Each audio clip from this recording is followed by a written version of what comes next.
A shadow falls across a battlefield before anyone sees the archer. 10,000 arrows darken the sky like a second cloud. By the time the French knights look up, it is already over. This is the English longbow, and the men who wielded it changed warfare forever. England, 1200s. War is a nobleman's game. Knights in steel own the battlefield. Peasants dig the graves. A Welsh farmer's son grows up poor, hungry, and angry. He learns the longbow young, hunting deer just to eat. By 16, his draw arm is visibly larger than his other. His spine curves slightly from years of pulling a 150-pound draw weight. This bow isn't a weapon yet, it's a survival tool. Then Edward I sees Welsh archers tear apart his cavalry at the Battle of Maes Moydog in 1295. He doesn't punish them, he recruits them. The English crown begins training longbowmen from childhood. Boys as young as 7 start pulling lighter bows. By adulthood, they can loose 12 aimed arrows per minute. 12! A crossbow manages 2. The longbow's range reaches 250 yards, the length of 2 football fields. At Falkirk, Scottish schiltrons dissolve under arrow storms. The ground turns into a porcupine of shafts. Commanders start fearing the sky more than the cavalry charge. Word spreads across Europe. The English archers are not human. They train in every village green, every Sunday by royal decree. Skipping archery practice becomes literally illegal in England. Imagine if your government mandated gym sessions and the penalty was prison. The longbow becomes the deadliest mass-produced weapon of the medieval world. Then comes France, massive, powerful, furious. The French crown has had enough of English arrows in English fields. At Crécy in 1346, King Philip VI fields possibly 30,000 men. The English under Edward III number barely a third of that. French knights are the finest heavy cavalry in the world. Their armor gleams, their war horses are bred for violence. The French bring Genoese crossbowmen, professional mercenaries. The English longbowmen are farmers in padded jackets. Philip laughs. He shouldn't. The Genoese fire first. Their bolts fall short. The English don't miss. The arrow storm hits the Genoese like a wall of iron rain. They break and flee directly into the path of the charging French knights. Philip, furious, orders his cavalry to ride through his own fleeing soldiers. The English archers don't flinch. They stand in the muddy field, feet planted, faces calm. The thunder of 10,000 hooves shakes the ground beneath them, but every 12 seconds, another volley. Arrows punch through visors, through joints in plate armor, through horses' necks. War horses scream, riders topple. The ground becomes a maze of fallen steel. Wave after wave of French nobility charges and breaks. 15 charges, 15 repulsions. The air smells of blood, horse sweat, and burning powder from early cannon the English brought. When the sun sets over Crécy, over 1,500 French knights lay dead. English losses, perhaps 300 men. The longbow has just defeated the finest army in Europe. The French don't forget. They can't. They ban the longbow from being used by their own forces, deeming it dishonorable for peasants to kill nobles. That ban is basically an admission of terror. The longbow reigns supreme until firearms finally replace it in the 16th century. Even today, it remains the symbol of English national identity, the 3 lions on the crest, the archer's defiance baked into culture. The skeleton of every longbowman found at the Mary Rose shipwreck shows the same deformity: overgrown left arm, twisted spine, enlarged shoulder. These men became their weapons. That's not training, that's transformation. But if you think a bow was terrifying, wait until you hear about the weapon that made entire empires negotiate surrender terms before the battle even started. And no, it wasn't a cannon. It was a scythe on a stick. Stay with us. A peasant farmer stares at a mounted Russian lancer riding towards his village. He has no sword, no armor, no training. He has a scythe and 300 years of rage. This is the kosa, the Polish war scythe, the weapon of the kosinieri, the scythemen, who nearly turned the tide of history with a farming tool. Poland, late 1700s. The country is being carved apart by Russia, Prussia, and Austria. The nobility is corrupt. The peasants are serfs, legally property. They work land they'll never own, fight wars for kings they'll never meet. When Russia stations garrisons in Polish towns, the humiliation is daily and visible. A general named Tadeusz Kościuszka watches his country bleed and makes a decision. He returns from America, where he helped build forts for George Washington. He brings a revolutionary idea. Everyone fights. At Roklowitze in April 1794, Kościuszka runs out of trained infantry before the battle starts. He looks at the peasant volunteers who brought their own tools. He straightens the blades of their farming scythes, mounting them vertically on long poles. Then he points them at a Russian artillery battery and says, "Charge." The kosinieri sprint across an open field towards loaded cannon. Russian gunners stare, then panic. They unleash a volley, but the scythemen keep running. The smoke clears, and the peasants are still coming. They crash into the battery like a wave of iron. The scythe's blade, now 2 meters of sharpened iron, cuts horses, ropes, men.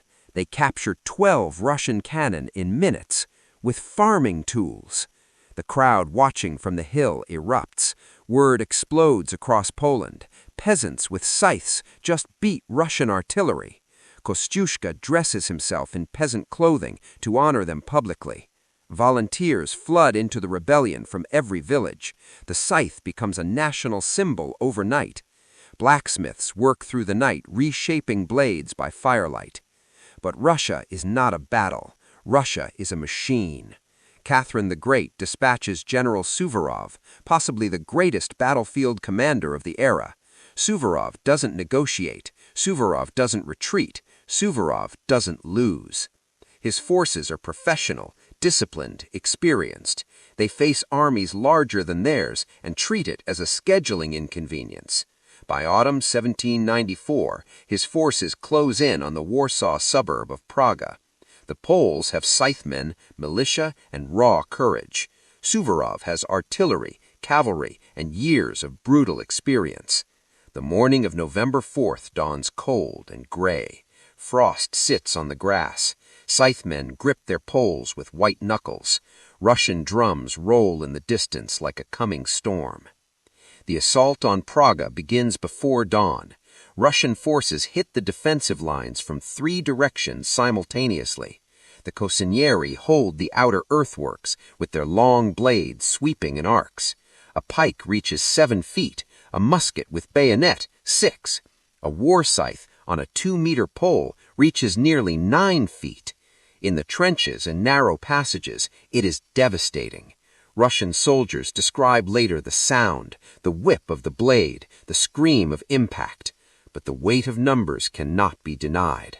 The lines begin to break. Section by section, the defense collapses. The scythemen fall where they stand. They don't run. When Praga falls, the losses are catastrophic. The rebellion ends. Poland is partitioned. It vanishes from the map of Europe for 123 years. And yet the scythe endures, not as a weapon, as a symbol. The image of the kosinieri appears on monuments, paintings, stamps, and flags across Poland. When Poland rises again in 1918, soldiers cite Kościuszka and the scythemen as their founding myth. The war scythe says something timeless. You don't need permission to defend your home. You use what you have. A farming tool became a weapon of revolution because the man holding it had nothing left to lose. That is more dangerous than any sword. All right, peasants with farming equipment. Incredible.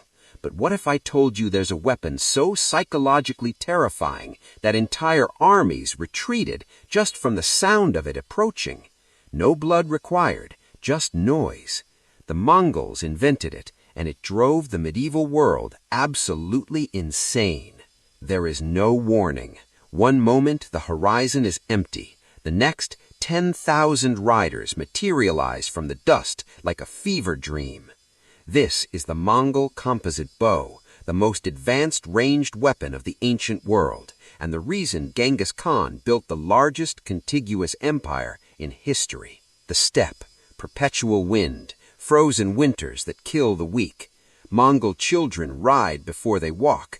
They learn to shoot from horseback before they learn to read, because there is no reading. The bow is not a tool, it is identity. It is survival. It is status. The composite construction, horn, sinew, wood laminated under pressure, takes years to build. Each bow is essentially a custom instrument tuned to its owner's pull. A young Temujin watches his father die at the hands of rival Tatars. His tribe abandons him. He and his family are left to starve on the steppe. He survives. He remembers. He trains. He shoots until his fingers bleed. Then he shoots more. One day, he stops being Temujin. He becomes Genghis Khan, universal ruler. The Mongol bow has a draw weight of up to 160 pounds. It outranges every contemporary bow, up to 500 meters. From horseback at full gallop, a Mongol archer could hit a moving target at 200 meters, at full gallop. The Parthian shot, firing backward while retreating, becomes their signature psychological weapon. Enemies pursue. Enemies get shot in the face. Enemies stop pursuing. Standard Mongol tactics: fake retreat, draw pursuit, annihilate. Persian armies fall for this 3 times. 3 times. Cities that resist are razed. Cities that surrender are taxed and left intact. Word spreads with the efficiency of the arrows: submit or become a ruin. The Mongol psychological campaign is the weapon. By the time their army appears, half the battle is already won. From China to Poland, the bow's reputation flies faster than the shaft. In 1241, the Mongols reach Europe. The knights of Poland and Hungary prepare to meet them. European heavy cavalry is the gold standard of medieval warfare. Steel-clad, lance-wielding, bred for the charge, these are the finest warriors their world has produced. At Legnica, Duke Henry II of Silesia fields a coalition force: Poles, Germans, Teutonic knights. He is confident. He has faced armies before. He has never faced an army that refuses to stand still and fight like a proper enemy. The Mongols under Batu Khan and Subutai use a tumen, 10,000 riders, as a single fluid organism. There is no front line, there is no static engagement, just movement, arrows, feigned retreats, and flanking that appears from nowhere. Duke Henry charges. The Mongols part like water. Then they close again, behind him. At Legnica, the screaming begins before the contact. Mongol riders use smoke grenades and noise, drums, horns, shrieking as tactical weapons. Horses bolt, formation dissolves. Knights trained their whole lives to charge in tight formation suddenly cannot find their comrades through the smoke. Then the arrows come, not from one direction, from every direction, through the visor slits, through the joints, into the horses. The coalition force breaks in under 2 hours. Duke Henry attempts to flee. He is captured. His head is mounted on a lance and paraded before the remaining defenders of Legnica. The city surrenders. In the same week, the Mongols destroy another Hungarian army at Mohi. 2 major medieval armies destroyed in days by men who refused to stop moving. The Mongols don't press further west, not because of military defeat. Ogedei dies. Politics calls them home. Europe is left in stunned silence, convinced the apocalypse had briefly visited and left. Pope Innocent IV writes letters to Genghis's successors, asking them politely to please not come back. That is a papal peace offer addressed to a nomadic archer. The Mongol composite bow is still studied in military academies today. Its design principles, range, mobility, psychological pressure are the direct ancestors of modern combined arms doctrine. Every time a military uses air superiority to soften a target before ground forces advance, they are executing Mongolian steppe tactics from 800 years ago, with better technology and worse hats. So we've had a bow, a farm implement, and another bow. You may be noticing a theme. The weapons that terrify empires are rarely the biggest. They're the ones that broke the rules. Which brings us to the final entry, a weapon so grotesque, so outside the accepted norms of warfare that the Pope himself tried to ban it. And yet it didn't just survive, it defined the next 5 centuries of military history. In 1139, the Second Lateran Council of the Catholic Church issued a decree. The crossbow, they declared, was hateful to God and unfit for Christians. It was banned from use against other Christians on pain of eternal damnation. Nobody listened. This is the crossbow, the weapon that democratized killing and terrified the nobility so thoroughly that the most powerful institution on earth tried to legislate it out of existence. Medieval Europe runs on a simple social contract. Nobles fight, peasants farm, clergy pray. The knight is the apex predator. Decades of training, thousands of gold in equipment. A single mounted knight can decide the outcome of a skirmish. He is a human tank. Then a Genoese craftsman puts a bow sideways on a wooden stock, adds a mechanical trigger, and sells it to a merchant.